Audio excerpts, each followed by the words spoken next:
Okay. Thanks, Andrew, for joining me here in this conversation at Shoptalk. Nice to meet you in person, by the way. Yeah, absolutely. Thanks for having me. No problem. So the audience gets acquainted with you, maybe you can tell us a bit about yourself. You were just telling me that you're from Hawaii, so that's a good way to start. Sure. So I was born and raised in Hawaii, but now I've lived in Seattle, Washington for the past almost 20 years now. And like many people in Seattle, I ended up working for Amazon in their retail business as a vendor manager, marketing manager, operations person, etc. Oh, wow, you did like cross-functional. Many different functions. I then worked in the devices and the Alexa orgs, working on customer insights and data. And then when the pandemic hit, I did the economically responsible thing and decided to quit my corporate job and start a startup. So you quit Amazon to start your startup. How long were you an Amazonian for? About 7 years total. 7 years, wow. And how was your experience working there? Because like from a culture standpoint, you know, it's a very strong culture. It's a bit like you don't get much visibility from the outside to the inside of Amazon. So how was your experience? Amazon was the best job I never want to have again. It was incredibly valuable. It taught me so much about e-commerce, and when I joined Amazon, I had no data skills. I was a business major in college, and when I left, I knew enough about data to start a data company. And that's all thanks to Amazon. That said, you've probably heard some good and some bad things about working at Amazon, as everybody has. And what I usually tell people is they're all true. All of them. So, for example? So, there was an infamous New York Times article that came out in 2015, 2014, about how everybody cries at their desks, and it's high pressure all the time, and lots of yelling. And yeah, that's all true. It's definitely a high pressure environment. But I do think that it's not just for the sake of being mean to people. It's in order to drive better, sharper, faster decision making. And that culture, I think, is both hard to adapt to, but also really, really valuable. It means that in a room, when you're debating a topic at Amazon with a bunch of functional leaders, you don't have to worry about whether or not you're getting the best ideas, because everybody is fighting as hard as they can to be heard and to make sure that their ideas and their teams win. And it can be very confrontational, but it does mean that more often you get the best ideas. Because it means there's no like spirals of silence. Exactly. Basically, which are extremely toxic, as we know, and not good for creativity.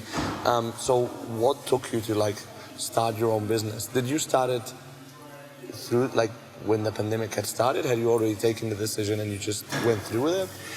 Great question. So we'd had the idea, my co-founder and I, but we didn't really get serious until the pandemic started. And then in March of 2020, we started building quietly in the background. And then we launched in June, and I quit. Okay, cool. Congrats. I started my headhunting business in March 2020. Oh, nice. By coincidence. Wow, yeah. So that was interesting. So what do you do at Reason Automotion? So what we do is... Automation. Sorry. You got it. At Reason Automation, we help brands spend less time on their Amazon data.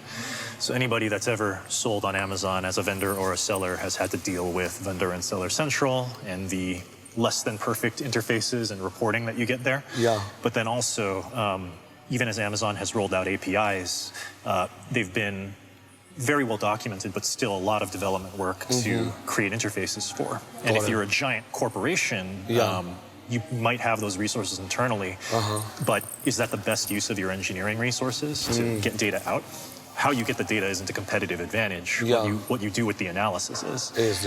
And so we're helping those companies spend a lot less time on their data so that their data scientists can spend all their time on models and AI and predictive analytics instead of building and maintaining a data pipeline. So why would a company want to do that? Like, what is the outcome that companies get from that? You know, I'm not a data guy, so... Well, the first and most immediate one is just higher ROI on very expensive resources. So your engineering for data pipelines, your data scientists, your analysts, these are expensive people to bring on board. They're hard to recruit for. They're hard to keep happy.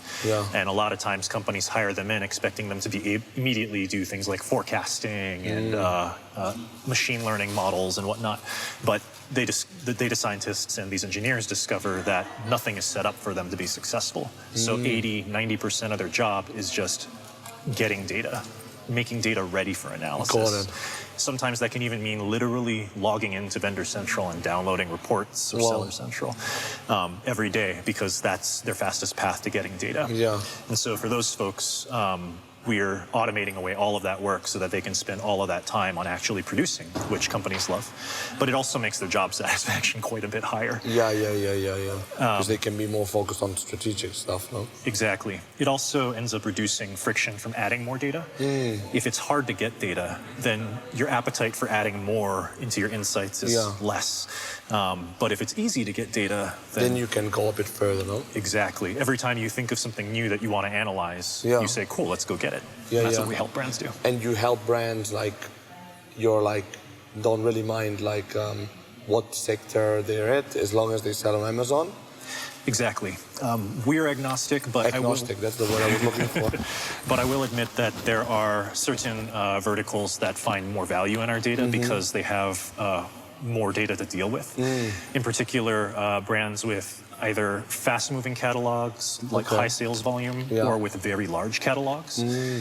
They tend to be our best customers. For example, if you're an apparel brand, and you manage not just a series of items, but then all of the size and color variations.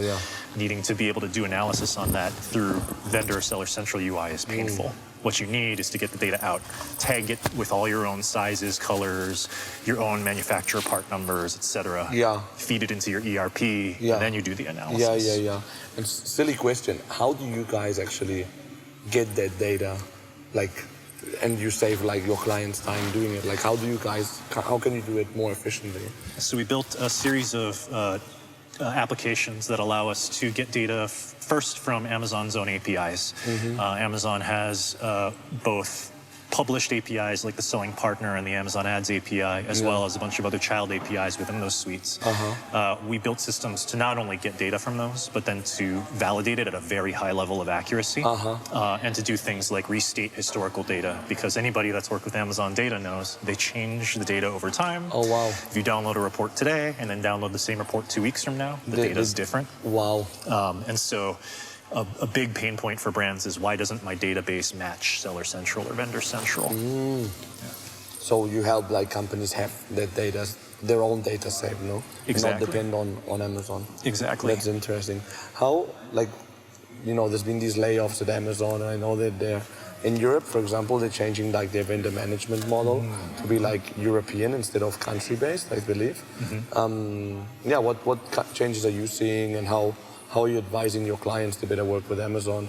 I know that you do the data part, but as an ex-Amazonian, I'm sure you're involved in a bit more. Sure. I mean, the main thing that I always emphasize to people based on my own vendor management experience is that you have to play whatever game Amazon wants you to play that year.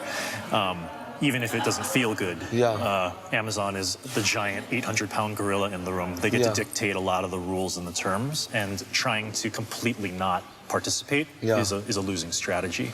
What you can do instead is leverage data to find opportunities of compromise, and to see if there are ways that you can give Amazon what they want while also getting things that they weren't even considering in exchange.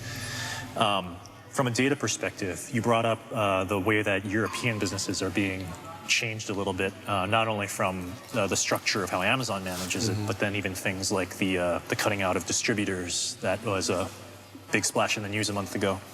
Exactly.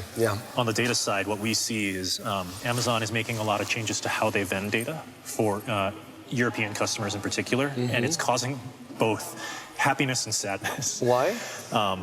On one hand, they're simplifying data for a lot of people. For example, if you're a brand that sells in 6 European marketplaces, now you can access one report from one API and get all 6 marketplaces data in the same report. Which could be convenient. However, that experience isn't the same across APIs and reports. So for some reports, you get all the data at once. For other reports, you only get one marketplace at a time.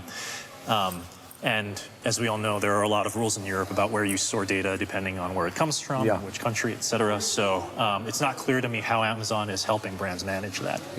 Interesting. How, if anyone listens to this and they're interested in learning more, how should they get in touch with you? I can link your LinkedIn to the show notes. That's a done deal. Should they email you Yeah, absolutely. Anybody who's interested in working with Reason Automation and is listening to this podcast can email me. I'm at andrew@reasonautomation.com. You can also find me on LinkedIn. You can also simply fill out one of the contact forms on our website. Unlike a lot of other SaaS companies, we don't outsource those things to offshore teams. Okay. There's a good chance that me or one of the co-founders will reply to your form request. Excellent.